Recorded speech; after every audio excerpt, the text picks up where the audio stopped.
عراق چوارم وڵاتی گەورەی بەرهەمهێنەری نەوتە لە ئاستی جیهاندا 115مین وڵاتی دەوڵەمەندی جیهانە، بەڵام ڕێژەی هەژاری لە وڵاتەکەدا ڕێژێکی زۆر بەرزە لە ماوەکانی ڕابردوو خۆپیشاندان بۆ هۆی نەبوونی خزمەتگوزاری و بەرزبوونەوەی ڕێژەی هەژاری عراقی والێ کرد کە بکەوێتە دۆخێکی سیاسی مەترسیدارەوە. ئەمەوێت زیاتر قسە بکەم سەبارەت بە دۆخی عراق بۆچی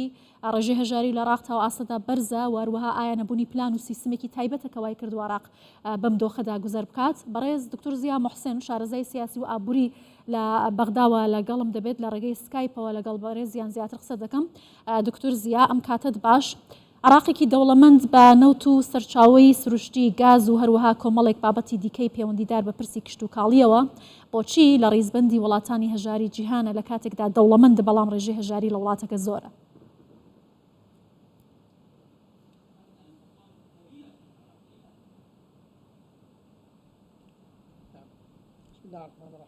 بەڵێ بەناوی خوای گەورە سوپاسی کەناڵەکەتان دەکەم لە پێشەژیدا و هەروەها جەژنی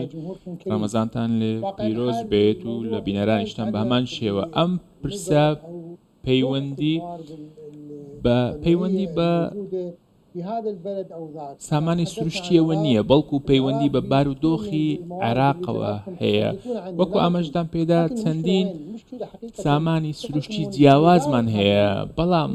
لێرە کێشەکە لە ئیدارەدانی ئەمانەیە.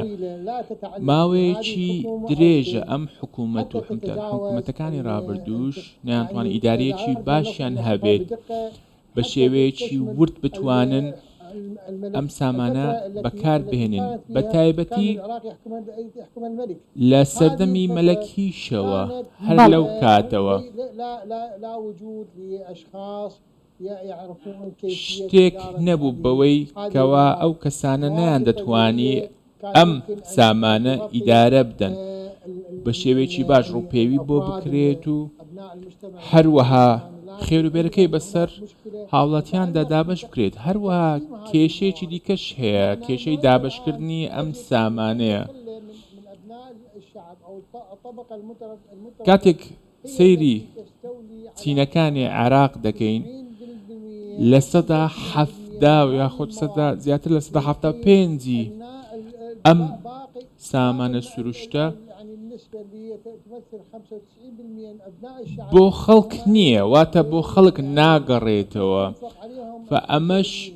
بووەتە هۆی ئەوەی کەوا لە ڕووی خراپەی ئیدارەدانیەوە، ئیدارەدانی و دابشکردنیەوە هاتووەتە ئاراوە. ئەم پرسە پرسێکی ڕاز نییە. حکوومەت پێویستە توانای ئەوەی هەبێ و بە هەمان شێوە دادگەری هەبێ لە دابشکردنی خێروبێری ئەم سامانە. باشە دکتۆر زیا، جگە لە نەبوونی سیستمێکی باش بۆ دابشکردنی داهات بەسەر تاک لە عراق، ئایا گەندەڵی چەندە کاریگەری لەسەر ئەم بابەتە هەیە؟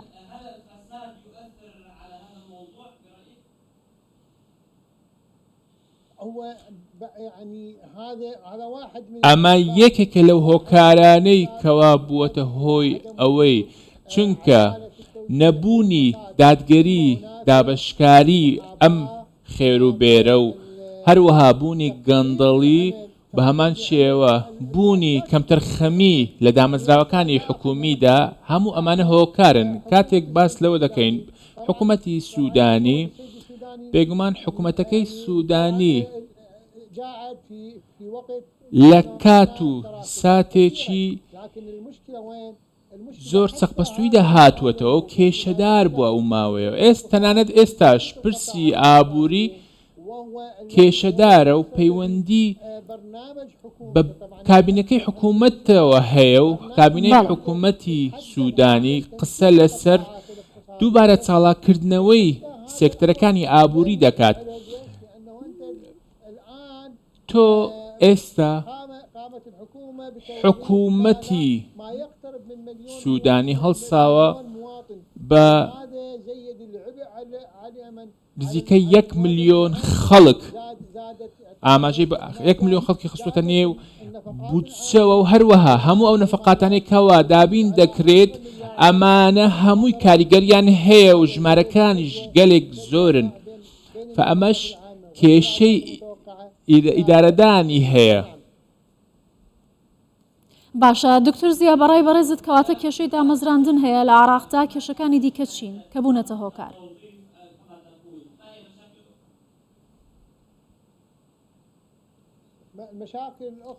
کێشەکانی دیکە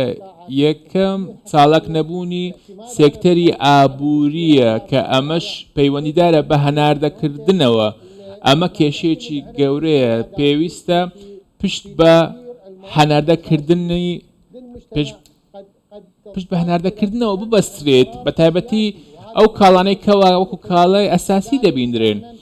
بۆیە کاتێک قسەی ئەوە دەکەین بە شێوەیەکی ڕوون دەڵێن پێویستە حکوومەت هەڵسێ بە چاڵاکردنی سێکتەرەکان بە تایبەتی سێکتەری کشت و کاڵی و بازرگانی و پیشەسازی و تەنانەت سێکتەری گەشت و گوزاریش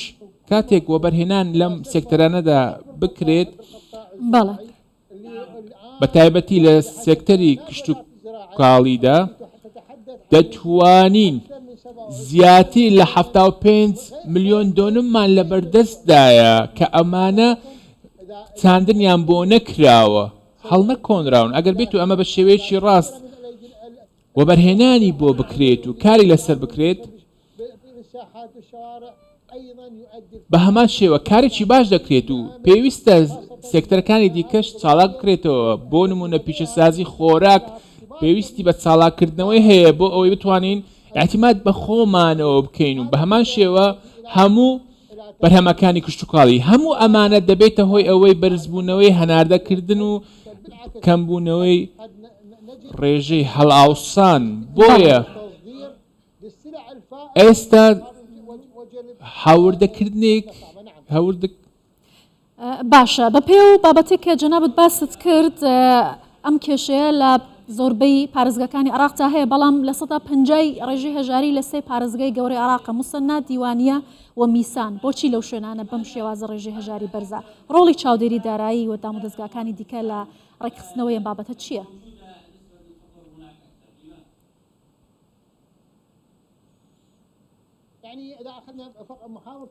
ئەگەر باس لە موسەنا بکەین و میسان بێگومان چەندین کێشەی جیاوازی هەیە و لە هەمان کاتدا بەرهەمێنەری نەوتە بەڵام موسەنا نەوتی نییە زۆربەی هەرە زۆری سێکتەرەکانی لەدەستداوە و ڕێژەی هەڵئاوسان لەوێ زۆر زیادە بە هەمان شێوە ڕێژەی بێکاریش زۆرە کاتێک باسی ئەم پارێزگایە دەکەین بە گوێرەی ئەو پێوەرانەی کەوا هەیە لەلایەن وەزارەتی پلاندانانەوە دانراوە هەر کەسانێکی زۆر لە ژێر ڕێژەی هەژاریدان چونکە کاتێک ئاماژە بە ڕێژەی هەژاری دەکەین بە گوێرەی نەتەوەی گرتوەکان پێویستە زیاتر بێت لە $87 بەڵام لەو پارێزگایە تەنیا $8 یاخود $7 بۆیە ئەمەش بۆتە هۆی هەژاریەکی زۆر لەم پارێزگایە بۆیە ئەگەر باسی موسەنا بکەین پێویستی بە هەوڵێکی زیاتری حکوومەت هەیە و چاوەڕوانی حکوومەتە بۆ ئەوەی بتوانێت سێکتەرەکانی ئابووری چاڵک بکاتەوە جگەلە لە سێکتەری نەوت باشە ئەمەش دەبێتە هۆی چالاکبوونی بازارەکانی ئەم پارێزگایە بەڵێ دکتۆر زیا موحسن شارەزای سیاسی و ئابووری زۆر سپاس لە بەغداوە لەگەڵ کوردستان 24 بووی